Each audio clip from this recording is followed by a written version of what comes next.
kuhusu jambo ambalo limekuwa sasa hivi kwenye vyombo vya habari la rais kuchukua mashamba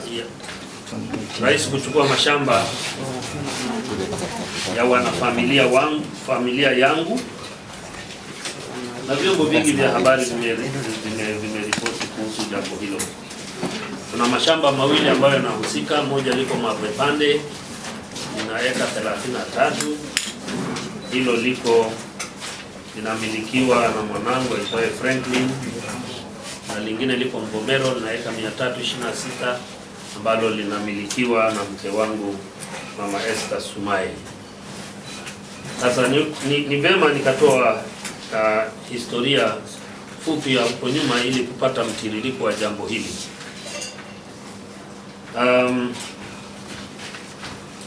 Ili kupata mtiririko mzuri wa mambo haya ya familia yangu kunyang'anywa mashamba na bila shaka na mali zingine, ni vizuri kupata historia kuanzia nyuma kidogo. Kama mjuavyo, mimi nimekuwa kiongozi wa muda mrefu katika nchi hii. Nimekuwa mbunge kwa miaka 20, nimekuwa naibu waziri na baadaye waziri kwa miaka karibu 9, na hatimaye nikawa waziri mkuu kwa miaka 10, yaani awamu 2 mfululizo. Nimeacha ubunge kwa hiari yangu mwaka 2005, na kwa maana hiyo sikuwa tena kiongozi wa serikali. Kwa hiyo tangu wakati huo nimekuwa tu mstaafu, na sijawahi kuwa na mgogoro na serikali katika awamu ya 4 yote. Migogoro yangu na serikali imeanza mara tu baada ya mimi kutoka CCM na kujiunga upinzani mwezi wa 8 mwaka 2015. Nilipotoka CCM niliita press conference na nilieleza wazi kwa nini natoka CCM, na nilitamka wazi kuwa natoka CCM kwa manufaa ya nchi na CCM yenyewe. Wakati natoka CCM, mimi nilikuwa mwanachama wa kawaida asiyekuwa na cheo chochote, hata sikuwa mjumbe wa kamati yoyote au mwakilishi wa aina yoyote katika Chama cha Mapinduzi. Sikuwa hata mjumbe wa mkutano wa kata.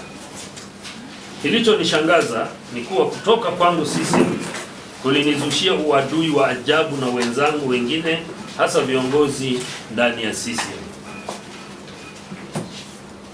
Ghafla maana yake nimekuwa wa thamani nilipotoka CCM. Nikiwa ndani ya CCM nilikuwa sio wa thamani. Itakumbukwa kuwa ni maneno mengi yasiyopendeza yalisemwa juu yetu sisi tuliohama Chama cha Mapinduzi. Wengi nadhani mtakumbuka kuwa vyama vya upinzani ni vyama halali kama CCM ilivyo, na hivyo kukihama Chama cha Mapinduzi sio uhaini. Wako baadhi ya viongozi wa CCM walidiriki hata kusema hadharani kwenye mikutano ya kampeni kuwa huyu Sumaye dawa yake ni kumfilisi kwa kumnyang'anya mashamba. Hayo yalisemwa wazi na yaliandikwa katika baadhi ya magazeti, nyinyi hapa mkiwa mashahidi. Yalitamkwa na viongozi hadharani, viongozi wa CCM Morogoro na CCM Dar es Salaam. Mimi pamoja na baadhi ya watu tulichukulia kuwa hayo ni maneno ya kampeni na hatukutaka kuyatilia maanani, lakini kumbe hayakuwa maneno ya kampeni bali ni ya kweli kama tunavyoshuhudia sasa. Aidha, niweke tu wazi kuwa mimi binafsi tangu migogoro hii ilipoanza sikutaka kuyazungumza mambo haya katika vyombo vya habari, na badala yake nilipenda kutumia njia za mazungumzo zaidi.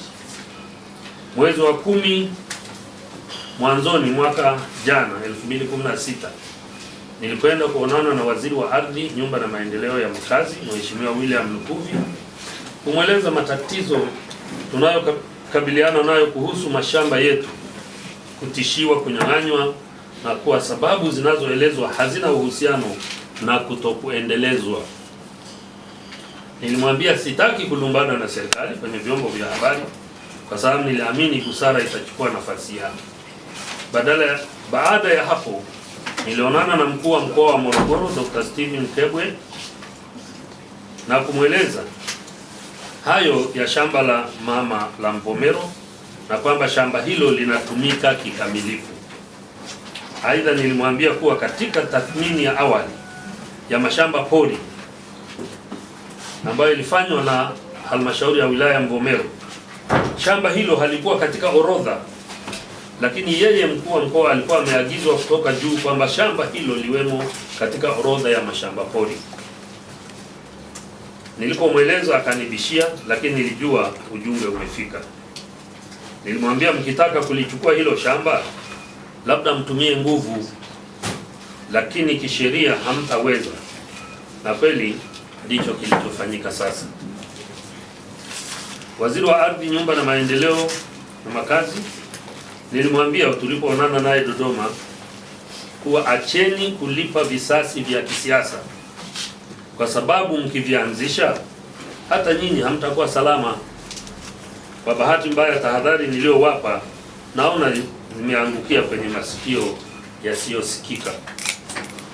yasiyosikia.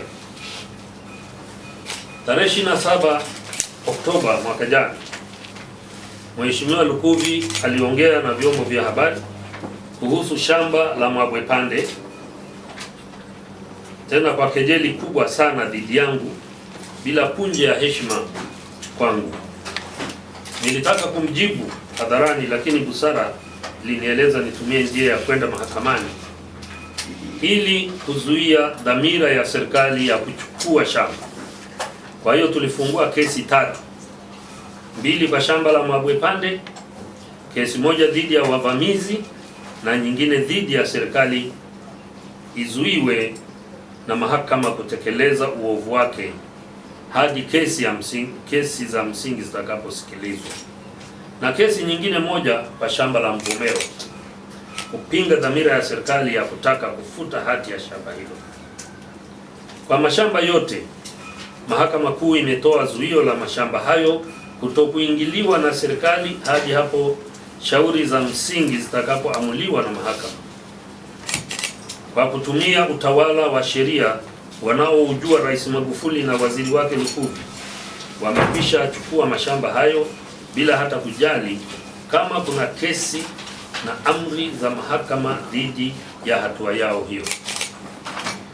Wiki iliyopita, nadhani ilikuwa tarehe 14 Agosti, Waziri wa Ardhi Mheshimiwa William Lukuvi alizungumza na vyombo vya habari Morogoro akijaribu kuhalalisha kitendo ambacho serikali imekifanya ya kunyang'anya mashamba 14 mkoani humo, likiwemo shamba la Mama Esther Sumaye.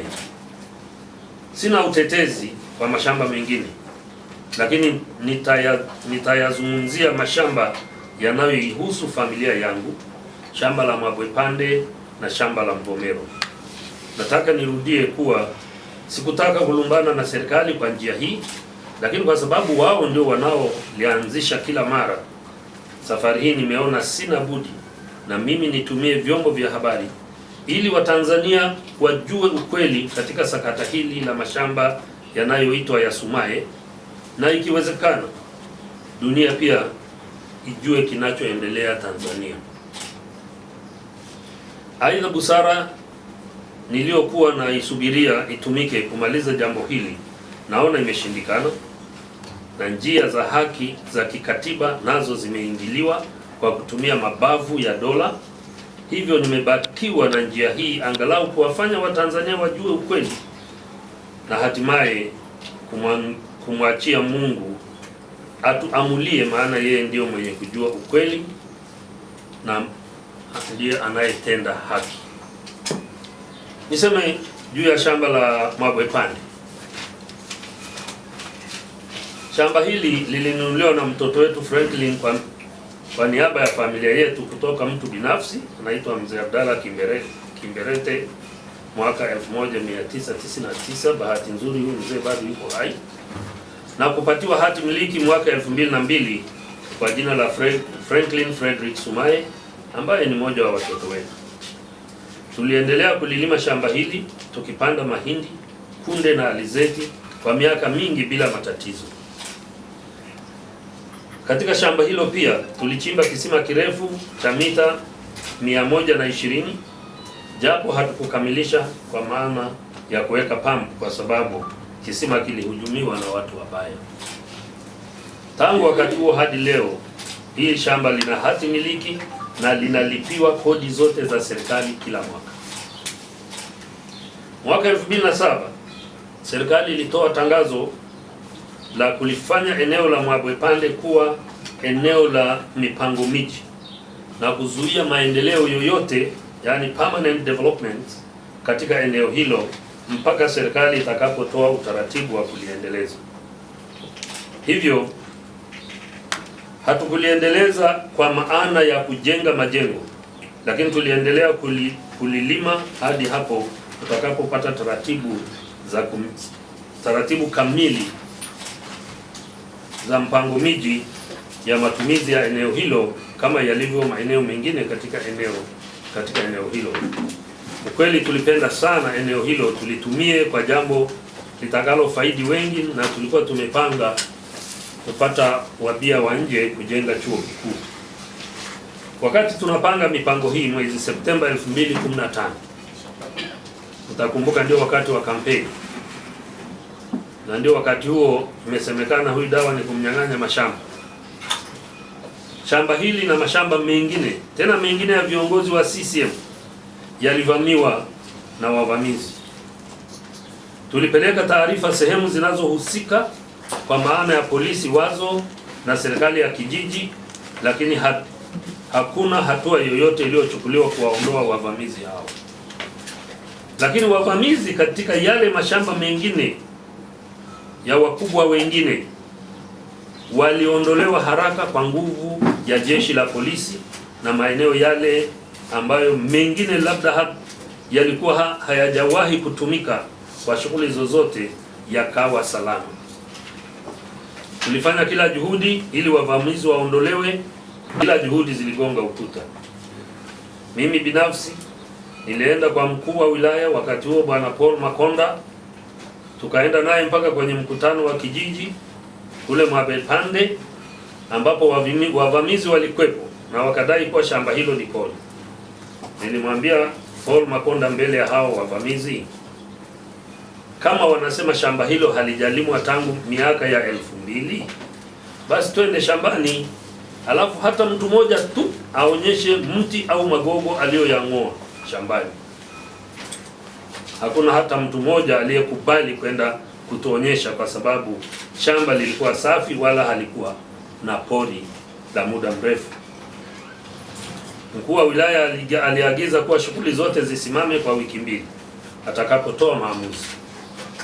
Lakini usiku ule ule kulikuwa na kikao cha siri eneo hilo ambacho kiliongozwa na baadhi ya viongozi, ikiwataarifu kuwa wao wavamizi waendelee tu na shughuli zao bila kuogopa chochote. Hata hivyo, mkuu huyo wa wilaya alinishangaza pale alipowaambia wavamizi kuwa ikibidi ataniomba nigawe shamba hilo ili kuwaachia wavamizi hao.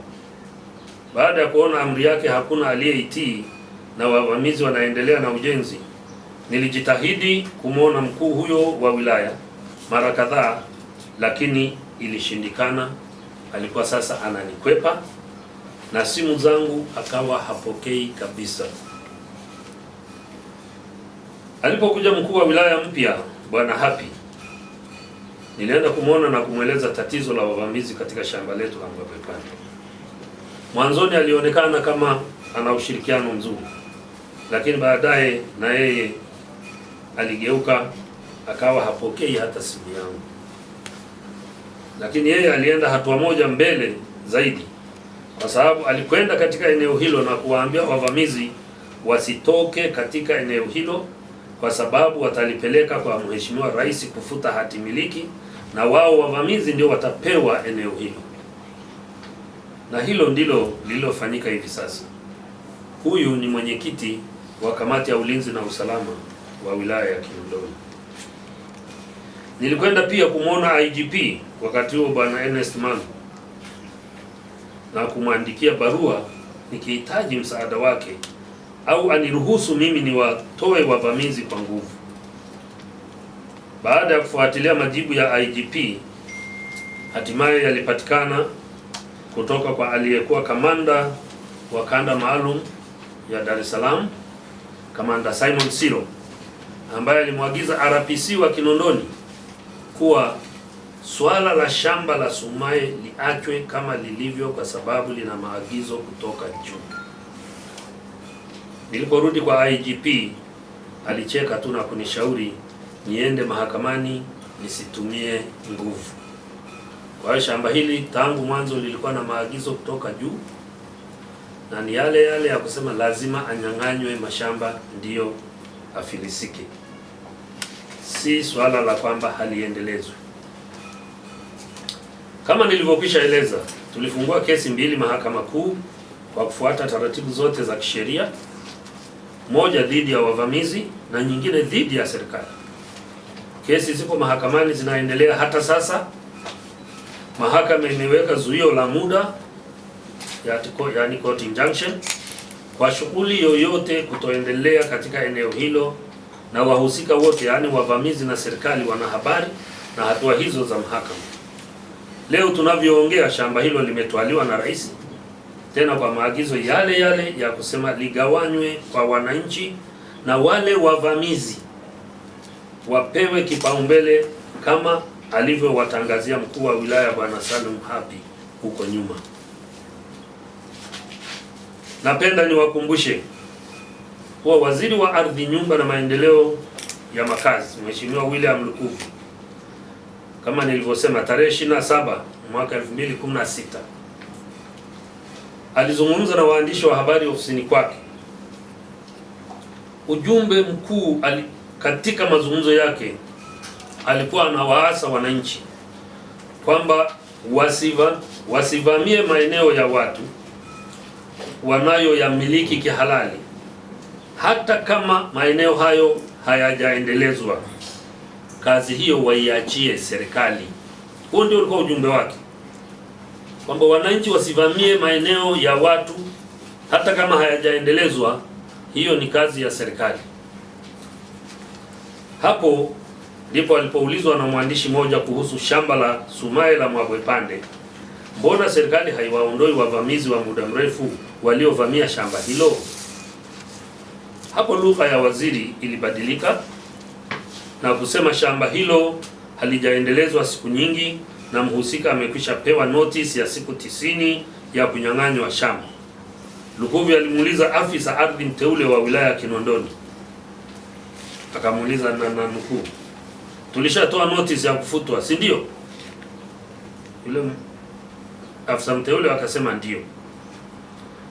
Lukuvi aliendelea kusema hiyo taarifa haijafika ofisini kwake ili rais atie saini yake.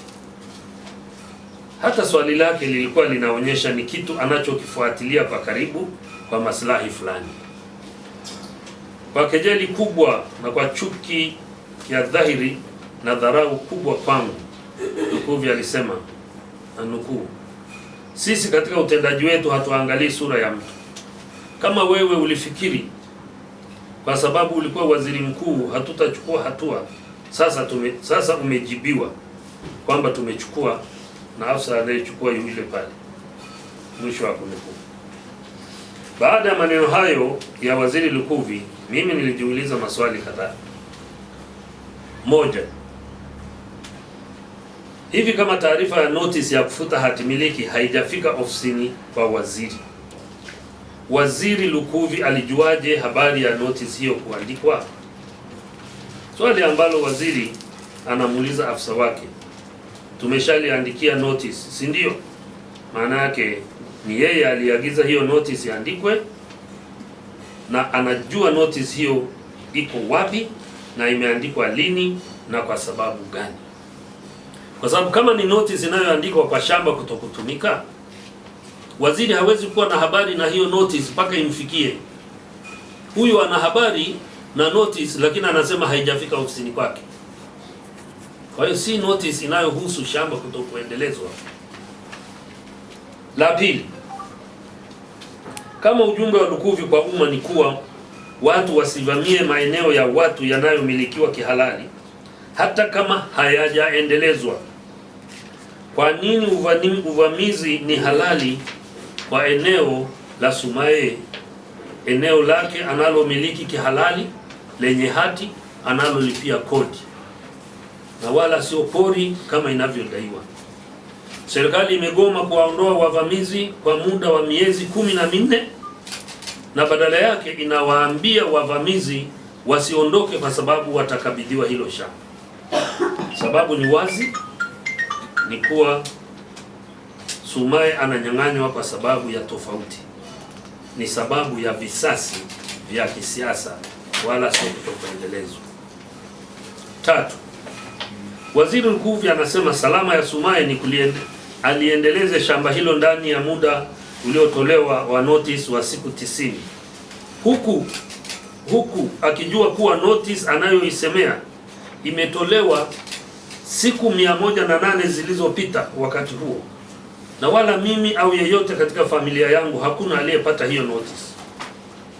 Hivi inaingia akilini kuwa barua muhimu iliyotumwa kwa register isinifikie kwa zaidi ya siku 90 nisiipate?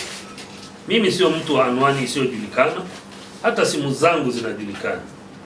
Hivyo hiyo barua imepotezwa njia kwa makusudi, na njama hizo Waziri Lukuvi na wataalamu wake na viongozi wengine wa serikali wanazijua, na mimi kwa kiasi fulani nilikuwa nazijua. Nilikuwa najua kwamba inasemekana barua imeandikwa, na tafuta kila mahali, barua haionekani. Kwa bahati mbaya hii sio mara ya kwanza. 4. Huyu ni waziri wa ardhi anayesema niendeleze eneo hilo ndani ya siku 90. Ni maendeleo yapi anayoyataka? Hivi hajui kuwa wizara yake ilikwisha zuia shughuli za maendeleo ya kudumu, yani permanent development, katika eneo hilo kwa notice ya serikali ya mwaka 2007. Kisheria eneo hilo lilikuwa shamba hadi 2007, na baada ya hapo maeneo yote ya Mwabwepande yalikuwa chini ya mipango miji. Anataka niendeze eneo la mipango miji bila maelekezo sahihi ya serikali? 5. Huyu ni waziri wa ardhi anayeniambia nikaendeleze eneo hilo ndani ya siku 90, wakati anajua fika kuwa eneo hilo limejaa wavamizi ambao wanaambiwa na serikali wasitoke, maana shamba litachukuliwa na rais, na wao wavamizi ndio watakaopewa shamba hilo wagawane viwanja. Hivi kwa akili ya waziri huyu ni kipi kingeanza? Mimi nikaendeleze eneo ambalo liko chini ya himaya ya wavamizi wanaolindwa na serikali, au serikali iwaondoe kwanza hao wavamizi ili mimi sasa nikafanye maendeleo anayoyataka Lukuvi? Waziri hapa anacheza mchezo wa mbwa mwitu na mwanakondoo tu. Tuache kiini macho, tuseme ukweli. Hapa ni visasi vya kisiasa. 6. Na mwisho, nataka nimuulize Waziri Lukuvi, afisa mteule wako ametoa hiyo notice ya kunyang'anya shamba mwaka mmoja baada ya shamba kuvamiwa. Just imagine, mwaka mmoja baada ya shamba kuvamiwa na wavamizi hao, na walishagawana viwanja na kujenga vibanda vyao katika eneo lote hilo la shamba. Kwa maana hiyo shamba hilo kwa muda, yani wakati wanapotoa notice, kwa mwaka mzima shamba hilo limekwisha safishwa na wavamizi. Shamba limevamiwa Septemba 2015 na notice ya kutokuendelezwa shamba inatolewa Julai, mwaka mmoja baadaye. Sasa na sisi tumekuja kuipata baada ya mwezi wa 10. Sasa hii notice ya kutokuendelezwa shamba imetumia utaalamu gani?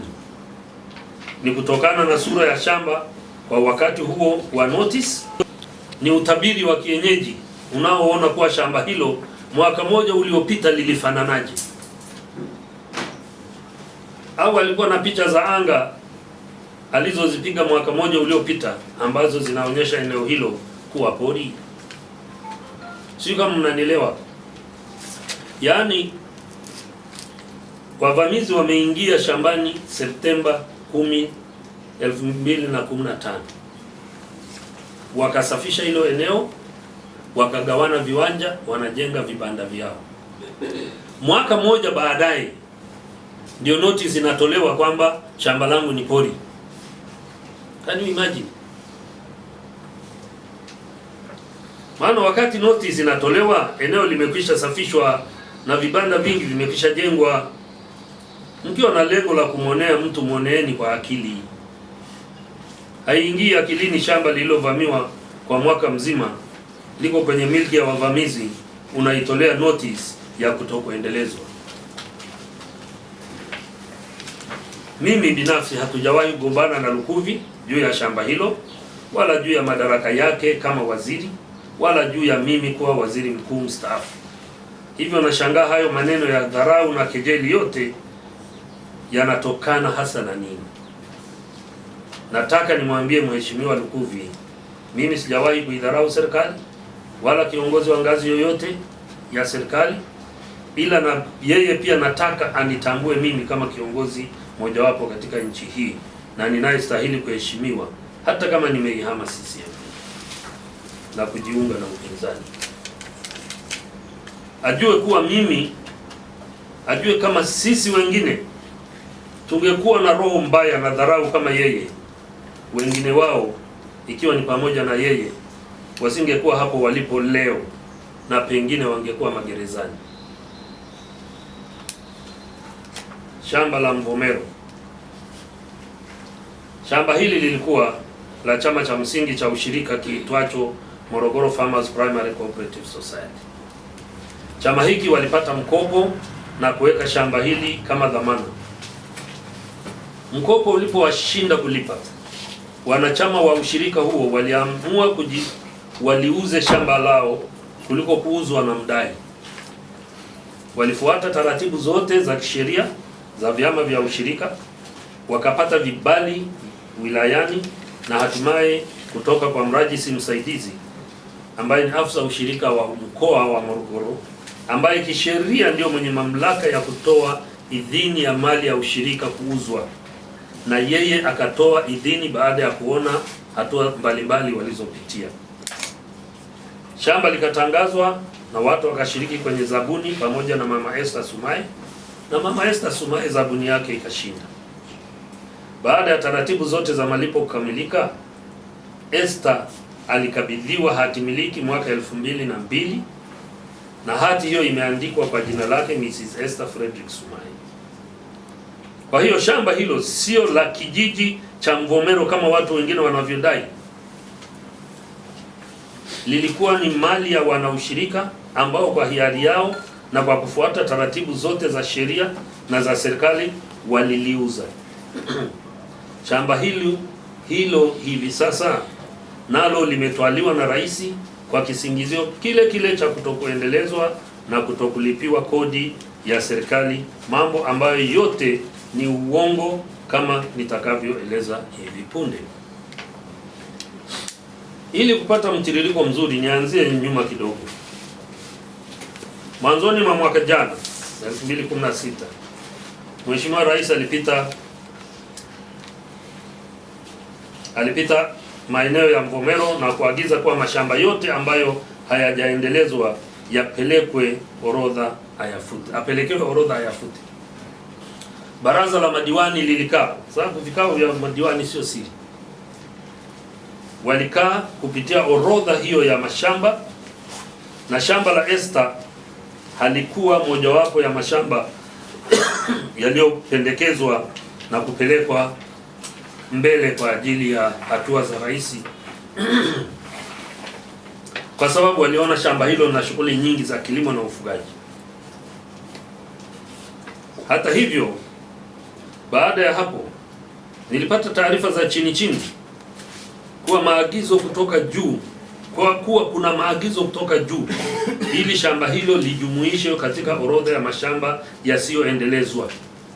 Just imagine, haikuwepo kwenye orodha ya madiwani na walidebate sana, wakakubaliana kwamba hilo shamba hapana, kwa sababu lilikuwa linalimwa, lina vitu vingi sana. Nilikwenda kumwona mkuu wa mkoa wa Morogoro Dr. Steven Kebwe. Nilimweleza hivyo kuwa nina habari zisizo rasmi kuwa umeagizwa shamba la Ester liingizwe katika orodha ya mashamba yasiyoendelezwa na kuwa yeye binafsi amepewa jukumu hilo. Nilimwambia yale niliyomwambia Lukuvi, kuwa mnafanya hivyo kwa sababu ya kisasi, sababu za kisiasa. Nikamwambia kwa sheria hamtaweza kulichukua shamba hilo, labda rais atumie nguvu.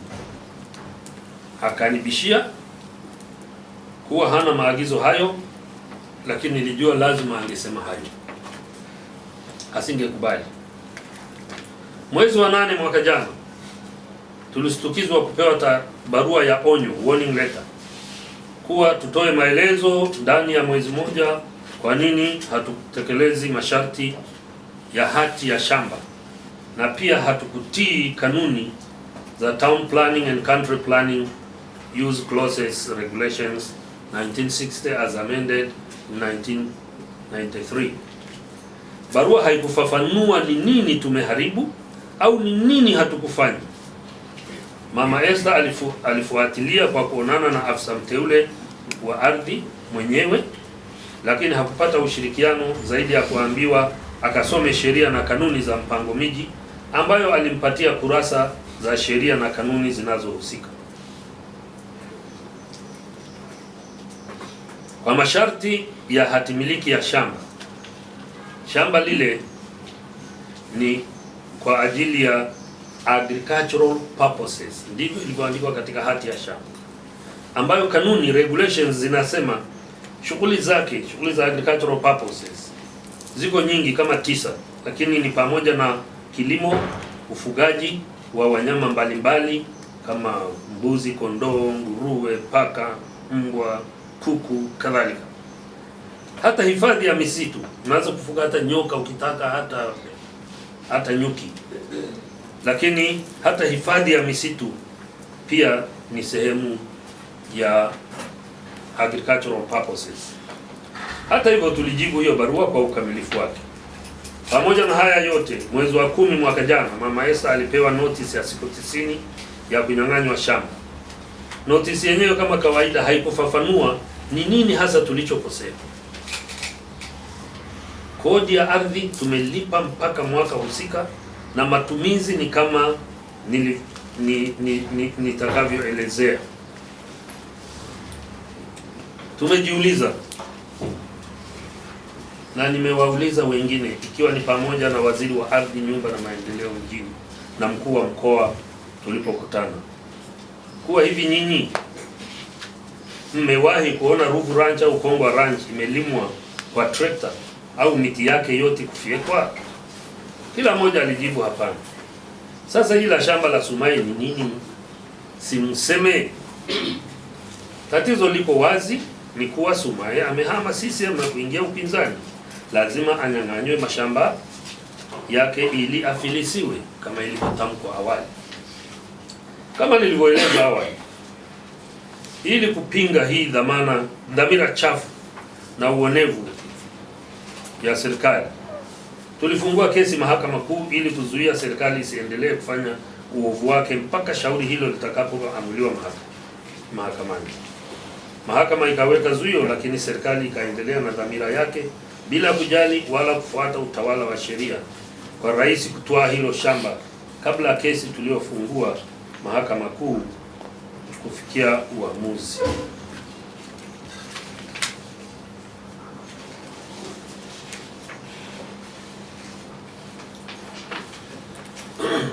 Wakati shamba hilo limetwaliwa tarehe 27 Aprili mwaka huu kwa barua iliyoandikwa tarehe 2 Mei 2017 ambayo ilifika posta ya Dar es Salaam. Iliandikwa tarehe 2 Mei, imefika posta ya Dar es Salaam tarehe 19 Julai, zaidi ya miezi miwili njiani, na sisi kuipata mwanzoni wa mwezi Agosti. Na wakati tunajibu ile notice ya kuambiwa hatukuendeleza shamba, Shamba hilo lilikuwa limelimwa zaidi ya ekari 50 za mazao mbalimbali. Lilikuwa lina mifugo ya ng'ombe zaidi ya 200, kondoo zaidi ya 300. Kuna nyumba za kudumu za kuishi, ghala la kuhifadhia mazao, trekta na vifaa mbalimbali, mashine za shamba, mabanda ya mifugo, visima viwili virefu vya maji, na umeme ulikwisha ingizwa shambani. Shamba hilo lina hati miliki, linalipiwa kodi zote za serikali bila kukosa. Mwishoni mwa wiki iliyopita, Waziri Lukuvi akizungumza na waandishi wa habari mjini Morogoro kujaribu kuelewesha umma kwa nini serikali imetoa mashamba 14 mkoani Morogoro. Sababu kubwa alizotoa waziri huyo ni kuwa mashamba hayo hayakuendelezwa na kuyaita mashamba pori, na pili, yalikuwa hayalipiwi kodi ya serikali. Lakini kwa upande wa shamba la Mama Esther Sumaye, Waziri Lukuvi auambie umma sababu nyingine, kwa sababu shamba hilo halidaimi na serikali, na pia kwa uwekezaji nilioueleza na mali zote zilizoko, haiwezekani kusema kwamba shamba hilo halijaendelezwa. Huwezi kuwa na ng'ombe zaidi ya 200 na kondoo 300, una nyumba za kudumu zaidi ya 2 ndani ya shamba, una trekta na vifaa vyake, una visima vya maji, visima virefu vya maji, una umeme shambani, unalima eka kama 50, hizo zingine umeziacha kwa ajili ya mifugo, unaambiwa shamba hilo halijaendelea, kwamba huyu tunamwadhibu kwa sababu ameenda upinzani. Nataka nimkumbushe Waziri Lukuvi kuwa shamba hilo la Mama Esther Sumaye, serikali kwa kupitia wizara yake katika mkutano wa bunge wa 6 kikao cha pili cha tarehe 1 mwezi Februari mwaka 2012, wizara yake ilijibu swali la mbunge wa Mvomero Mheshimiwa Amos Makalla. Ilikiri kuwa shamba hilo limepatikana kihalali na linatumika kama masharti ya hati inavyotaka. Nataka ninukuu sehemu ya majibu ya serikali ya mwaka 2012. Mheshimiwa Spika, napenda kulijulisha bunge lako tukufu kuwa shamba lenye hati namba 21919 lililoko katika kijiji cha Mvomero, wilaya ya Mvomero, lenye ukubwa wa ekari 326 linamilikiwa na Bibi Esther Sumaye. Mheshimiwa Spika, kumbukumbu zilizoko kwenye wizara yangu zinaonyesha kuwa awali shamba hilo lilikuwa linamilikiwa na Mvomero River Farmers Limited ya Mvomero kuanzia mwaka 1978 hadi 1985 lilipohamishiwa kwa kampuni ya Wami and Magole Farmers Cooperative Society Limited ya Morogoro. Mnamo March 1996 kampuni ya Wami and Magole Farmers Cooperative Society Limited ilibadilisha jina na kuitwa Morogoro Farmers Primary Society Limited.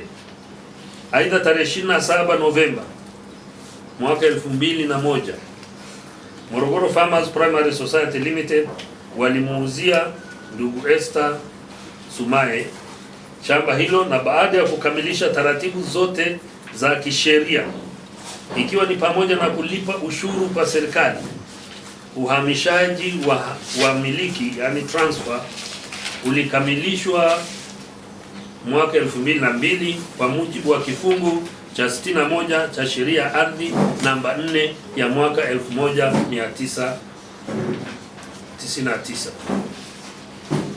Mheshimiwa Spika,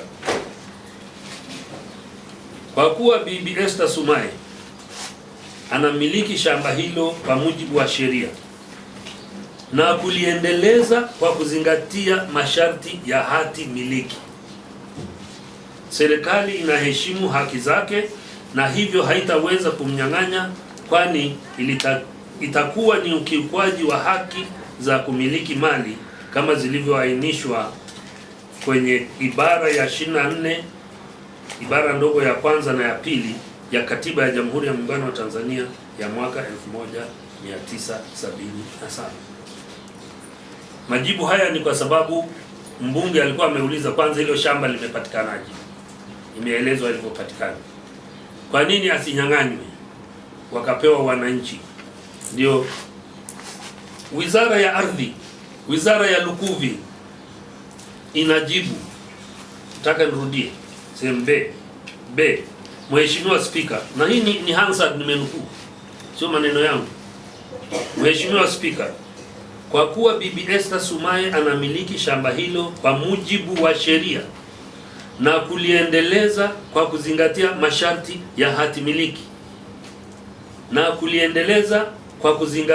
masharti ya hati miliki serikali inaheshimu haki zake na hivyo haitaweza kumnyang'anya, kwani itakuwa ni ukiukwaji wa haki za kumiliki mali kama zilivyoainishwa kwenye ibara ya 24 kipengele cha kwanza na pili ya Katiba ya Jamhuri ya Muungano wa Tanzania ya mwaka 1977. Mwisho wa kunukuu. Hali ya shamba la Mama Esther Sumaye haijabadilika kati ya mwaka 2012 na mwaka wa 2017, na labda imekuwa nzuri zaidi. Sasa ningependa tu kumuuliza Waziri wa Ardhi, Nyumba na Makazi, je, ana kumbukumbu ya majibu hayo ya wizara yake kuhusu shamba hilo la Mvomero? Je, hiyo serikali ambayo mwaka 2012 iliyojibu hivyo kupitia wizara yake ni hii ya Tanzania inayoongozwa na CCM au ile ilikuwa sio serikali ya Tanzania?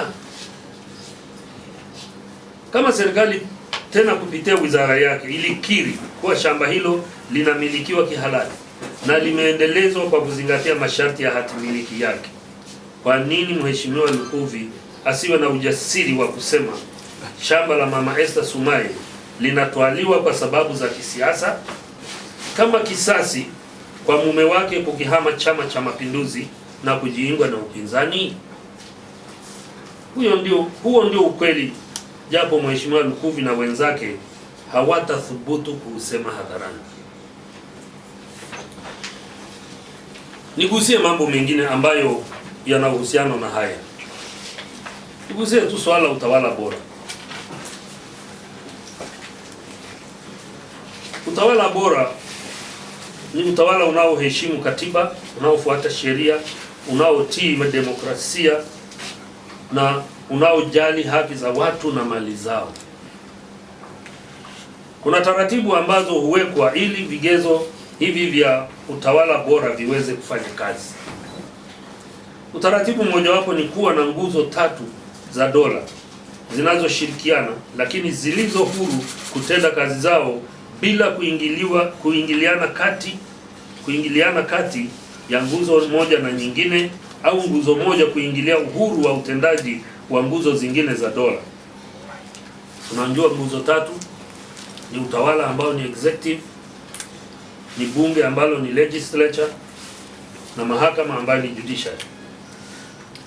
Utawala ambao ndio serikali ni chombo cha manguvu na mabavu, na ina tabia ya kutaka kujifanya kana kwamba ndio nguzo muhimu kuliko zingine, na kujisikia hivyo kwa vile ndio nguzo yenye vyombo vya dola, kwa maana ya majeshi na taasisi zingine za usalama na kadhalika.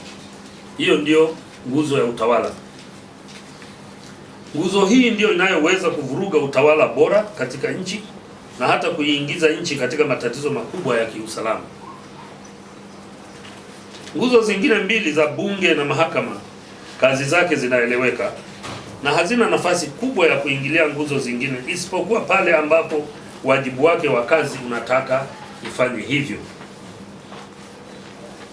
Kwa mfano, kama mahakama kuna kesi kati ya mtu na serikali, mahakama ina uhuru wa kuamua kutegemeana na ushahidi uliopo, nani anashinda au nani ameshindwa, kutegemeana na hali ya ushahidi uliotolewa. Bunge lenyewe ni chombo cha kutunga sheria na ina kazi pia ya kuishauri na kuisimamia serikali kwa niaba ya wananchi. Hali ikoje Tanzania?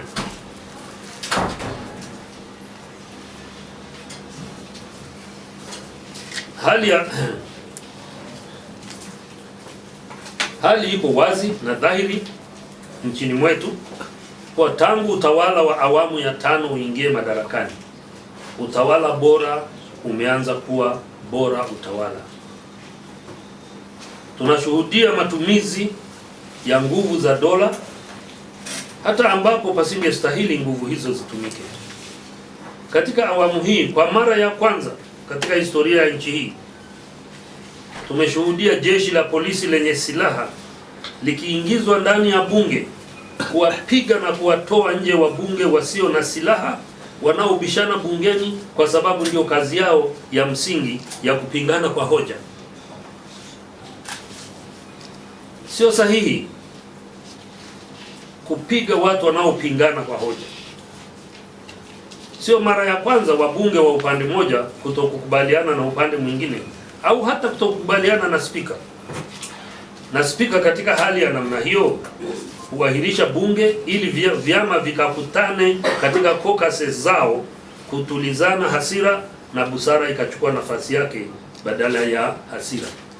Lakini hatujawahi kuingiza jeshi la polisi bungeni kwenda kupiga wabunge.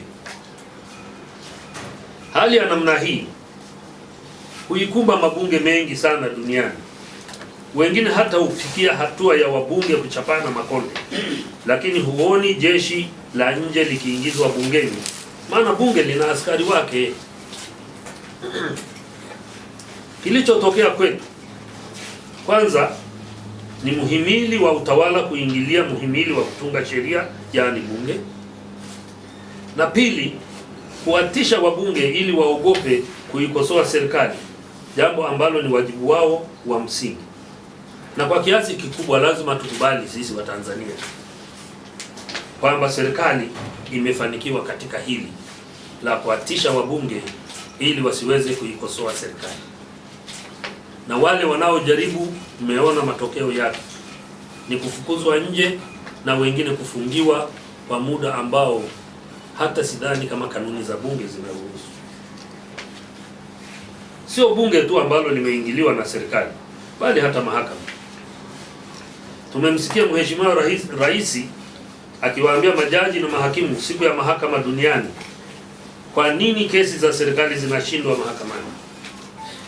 Kwa tamko hilo kutoka kwa mtu mkubwa kama rais wa nchi, maana yake anataka mahakama zitoe ushindi kwa serikali hata kama serikali ndiyo yenye makosa. Aidha, alitamka kuwa sasa na mawakili wanaotetea watuhumiwa nao wakamatwe, wawekwe ndani. Tumeshuhudia pia mara kadhaa mali za watu zikitwaliwa na serikali bila kufuata sheria, na wakati mwingine kesi za pingamizi zikiwa mahakamani. Nyumba za watu zinavunjwa wakati hata kama kesi ziko mahakamani na pengine nyumba zenyewe zina hati ya serikali hiyo hiyo. Mashamba na viwanda vinachukuliwa bila kufuata taratibu za sheria na kadhalika. Sipingi serikali kuchukua mali ya raia au kuvunja nyumba ya raia, lakini taratibu za sheria lazima zifuatwe. Kwa upande wa viwanda, kwa mfano, viwanda hivi vilikuwa vya serikali, serikali ikashindwa kuviendesha, na serikali kwa baraka na maelekezo ya Chama cha Mapinduzi ikaviuza. Kisheria mnunuzi alipomaliza akapewa hati zake za kumiliki. Kiwanda hicho ni mali yake na si mali ya serikali kama tunavyosikia matamshi sasa. Tuchukue viwanda vyetu, lakini viwanda hivi vimeuzwa. Kama haviendelezwi, kama kuna masharti ambayo mhusika aliyopewa mhusika Utawala bora unaitaka serikali na mhusika wazungumze, na ikishindikana serikali impeleke mahakamani mhusika ili umiliki wa kiwanda hicho urudi serikalini, lakini sio vinginevyo. Sio anatoka tu waziri pale anatamka tu viwanda, alitamka vingapi? Sijui 8 vimechukuliwa na serikali na vingine viko njiani. Hawajazungumza na wale watu kwa nini wameshindwa kuendeleza viwanda. Sababu hakuna mwehu anayenunua kiwanda alafu anakaa nacho. Lazima kuna matatizo. Mimi najua kuna viwanda ambavyo viko vina kesi, haviwezi kuendelea kwa sababu kuna makesi hayajaamuliwa. Lakini viko viwanda, kwa mfano kiwanda cha magunia, mfano mzuri. Kiwanda cha magunia kinatengeneza magunia ya katani. Magunia ya katani ni mazuri sana. Lakini nchi hii kabla hata ya hii mifuko ya plastic siku hizi tulionayo, tulikuwa tunatumia magunia ya jute kutoka Bangladesh. Yale magunia ya matamshi haya ya imla katika ngazi nyingi za utawala wake, ngazi za chini. Tunashuhudia leo wakuu wa wilaya wanaweka watu ndani masaa 48 bila kufuata sheria hii inavyotaka. Wale wabunge ambao hawakuipigia budget kura ya ndio hawatapata mgao wa budget katika majimbo yao, maana wameikataa budget. Nilidhani utani, lakini sasa kuna maeneo ambayo yako chini ya wapinzani, miradi ya maendeleo imeanza kuondolewa. Hii ni hali ya hatari sana. Hii ni kuua demokrasia, na bunge likianza kuwa muuaji wa demokrasia, basi tumekwisha. Mimi najiuliza, tamko la Mheshimiwa Spika na hayo yanayotokea ni coincidence tu au alikuwa na maagizo kutoka muhimili mwingine, yaani utawala? Aidha kwa kesi ya wakina Mheshimiwa Halima Mdee na Esther Bulaya, nilimsikia Mheshimiwa Spika Job Ndugai akiongea kwa hasira sana na kusema waende kokote wanapotaka kwenda, lakini mwaka mzima hakanyagi mtu hapa ndani. Inawezekana taratibu za bunge sasa zimebadilika, lakini juavyo mimi Spika ni kiongozi wa bunge na maagizo anayoyatoa ni maamuzi ya bunge na sio ya kwake binafsi. Pili, muhimili wa mahakama ndio pekee wenye haki ya kutafsiri sheria, na hakuna muhimili mwingine ambao maamuzi yake, hasa yale yanayoumiza mtu mwingine, yakawa ndio ya mwisho. Ndio maana hata serikali ikikuumiza unaenda mahakamani. Kwa hiyo hata bunge likikuumiza unaenda mahakamani, kwa sababu mahakama kikatiba ndio imepewa uwezo wa kutafsiri sheria na kutoa maamuzi. Mahakama inao uwezo hata wa kuiambia bunge kuwa sheria mlioitunga ni mbovu, na bunge inabidi irejee sheria hiyo na kufanya marekebisho. Naomba bunge letu lisiingie kwenye mtego huu wa kudhani kutumia mabavu ndio kuonekana ushupavu wa uongozi. Utawala wa visasi. Kama nilivyoeleza, kuna mifano mbalimbali inayodhihirisha watu kusakamwa kwa sababu tu ya kuwa katika upinzani. Kusakamwa huko ni pamoja na kunyang'anywa baadhi ya haki au stahili wanazostahili, kunyang'anywa mali na mengineyo ambayo ni mabaya zaidi, na sitayasema kwa leo, lakini yakiendelea itafika siku nitayasema. Nataka tu nitahadharishe kuwa tukianza kujenga visasi hakuna atakayepona, au kama atapona basi inabidi aikimbie nchi mara tu baada ya kipindi chake cha uongozi. Kokote ambapo pana visasi hakuna anayebaki ndani ya ile nchi. Kama wewe ulikuwa mtawala mkubwa wa nchi, hizi ngazi kubwa, lazima ukimbie nchi.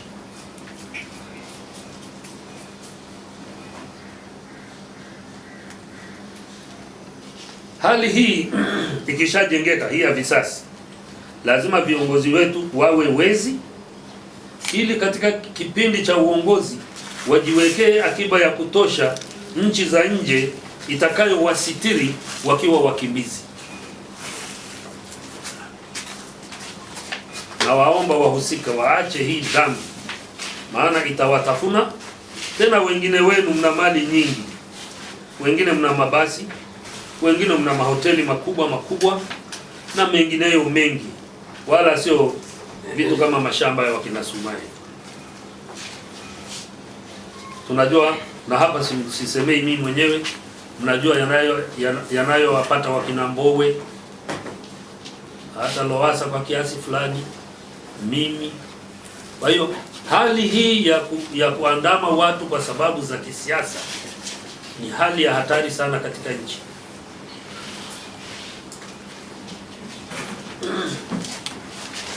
Mwisho niseme tu kidogo juu ya mimi kwenda upinzani. Mimi nilitoka CCM na kujiunga na Chadema kwa hiari yangu mwenyewe kwa maslahi ya umma. Wakati natoka CCM mwezi Agosti mwaka 2015, nilieleza kwa ufasaha sana kwa nini ninatoka CCM na kujiunga na upinzani. Labda nirudie tu kwa ufupi, labda hata wanaonifungia visasi wakielewa wanaweza kunipongeza badala ya kuniumiza kila mara. Siasa ya vyama vingi ni ushindani. Ni siasa ya ushindani. Wakati wa ushindani huo, kama ushindani ni sahihi, mnufaika ni mwananchi. Kama ilivyo tu kwa biashara ya ushindani, mnufaika ni yule anayenunua bidhaa. Siasa ya vyama vingi inakuwa na maana tu kama kuna vyama angalau viwili wenye nguvu zinazolingana, ili wananchi wawe na amani wanapochagua kiongozi wao wa juu, kuwa anaweza kutoka kwa chama A au chama B katika vile vyama vinavyolingana nguvu. Hapo ndipo wananchi wataanza kunufaika na mfumo wa vyama vingi vya siasa. Lakini kwa sura tulio nayo sasa, kuna chama kimoja ndicho kina haki tu ya kuongoza nchi, iwe kwa haki au hapana. Mfumo wa namna hii una madhara makubwa mawili. Moja, hautaleta maendeleo kwa umma kwa sababu chama na serikali yake hawana sababu ya kuwajibika ipasavyo, kwa sababu wanajua kuwa inyeshe mvua liwake jua, wao ndio washindi wa kura. Sababu ya pili ni kuwa hakuna chama chochote cha siasa chini ya mfumo wa vyama vingi ambacho kimetawala milele. Hata kingekuwa kizuri namna gani, watu watakichoka na watataka mabadiliko. CCM imeshavuka hatua hiyo na watu wameshaichoka. Hivyo ni vema kujenga uwezo wa chama kingine ili kishike dola badala ya CCM. Vinginevyo nchi inaweza kuingia katika hali mbaya ya usalama. Hii ndio nataka watawala wetu wajue na wa CCM wajue. Huwezi ukahodhi madaraka kwa miaka nenda rudi, watu wakakaa tu wakakubali. Kuna siku watakataa. Sasa ili katika hatua hiyo ya kukataa kuwe na amani, ni lazima kuwe na chama kingine ambacho kina nguvu ya kushika dola. Kama hakipo, tutaingia kwenye matatizo. Kwa hiyo nimetoka CCM ili kujenga nguvu ndani ya upinzani, ili kuiepusha nchi na balaa inayoweza kutokea kwa chama kimoja kung'ang'ania kukaa madarakani hata kama watu wamekichoka na wanataka mabadiliko. Katika mfumo sahihi wa demokrasia ya vyama vingi, chama kimoja hakitakiwi kikae madarakani zaidi hata ya miaka 10 mfululizo, ikizidi sana 15. Angalia nchi za wenzetu walioendelea. Ukipiga temu mbili za hata kama ni ya miaka 4 au 5, bahati yenu. Baada ya hapo wanachagua chama kingine. Wanasema, wanachokisema kimsingi ni kwamba wewe kama tumekupa miaka 10 kama kweli ulikuwa na cha kutupa katika hiyo miaka, lazima umetupa kile ulichotaka kutupa. Sasa tunataka tuone na huyu mwingine naye atatupa nini. Wewe usimkataze huyu, usimuonee, usimkandamize. Wewe tuachie sisi tumchague. Atakaa miaka 5, kama hafai tutamuondoa, tutakurudisha kama wewe ndio unafaa. Au tutachagua mtu mwingine. Hii ndio siasa ya vyama vingi. Na tunachotaka katika nchi yetu lazima tufike hapo. Hatuwezi wote kurundikana CCM hali hiyo ikatokea, haiwezekani. Hata Mwalimu Nyerere alisema upinzani wa kweli utatoka ndani ya CCM. Sasa ni lazima tuwe na ujasiri wa kutoka CCM ili kujenga huu upande mwingine, nchi iwe salama. Iwe salama, iwe na maendeleo, lakini iwe salama kiusalama.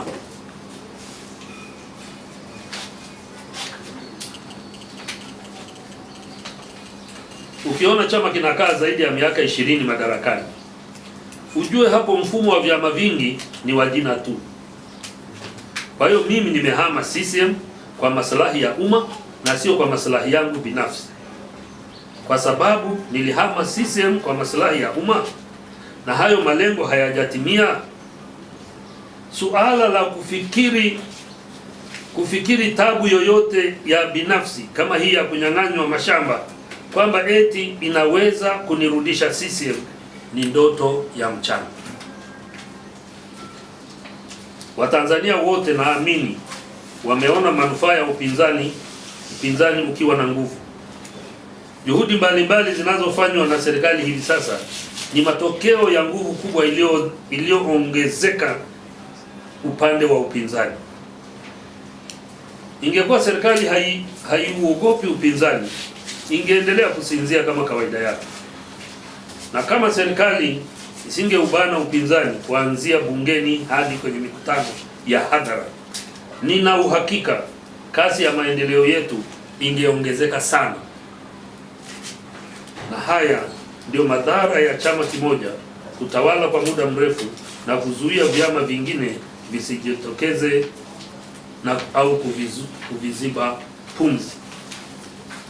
Kwa hiyo wakati nilitoka nilisema kutoka kwangu CCM ni kwa manufaa ya CCM. Ndio hiyo kwamba nikitoka, kwa sababu upande wa pili utaimarika, CCM itazinduka. Sasa hapo nimefanya makosa gani? Kwa nini watu wanataka nirudi CCM? Mimi sirudi. Ndio, sitaki kurudia niliowahi kuulizwa, je, utarudi CCM? Nikasema sirudi, lakini kama inabidi nirudi, nikasema masharti. Sharti la kwanza, CCM itoke madarakani. Niwaambie waandishi wa habari wakati fulani, sitaki kurudi. Lakini mimi sina haja ya kurudi, kwa sababu tunataka tujenge demokrasia ya kweli katika nchi yetu. Mfumo huu unaoona sasa hivi mabavu yanatumika ni kwa sababu hakuna demokrasia ya kweli. Hatujafika kwenye demokrasia ya kweli. Tungekuwa kwenye demokrasia ya kweli, angalia Marekani wenye demokrasia ya kweli. Rais waliye naye watu hawakutegemea angeweza kuongoza Marekani, lakini kwa sababu kuna mfumo wa demokrasia au mfumo wa vyama vingi, na baada ya hapo tuwe na utaratibu, vyama viongoze nchi bila hasira, bila kuchukiana, bila kuoneana, bila kukandamizana, bila kunyanyasana. Wananchi wanachagua yule mtu wanayemtaka na chama wanachokitaka kwa uhuru na kwa haki. Hapa ndipo tunapotaka tufike. Na ili tufike, tusirundikane CCM. Kama kweli hata walioko CCM ni wazalendo kweli kweli, wanatakiwa baadhi yao waanze kufikiri kama kurundikana huko kunasaidia nchi. Asanteni sana. Mheshimiwa waandishi wa habari, asanteni sana kwa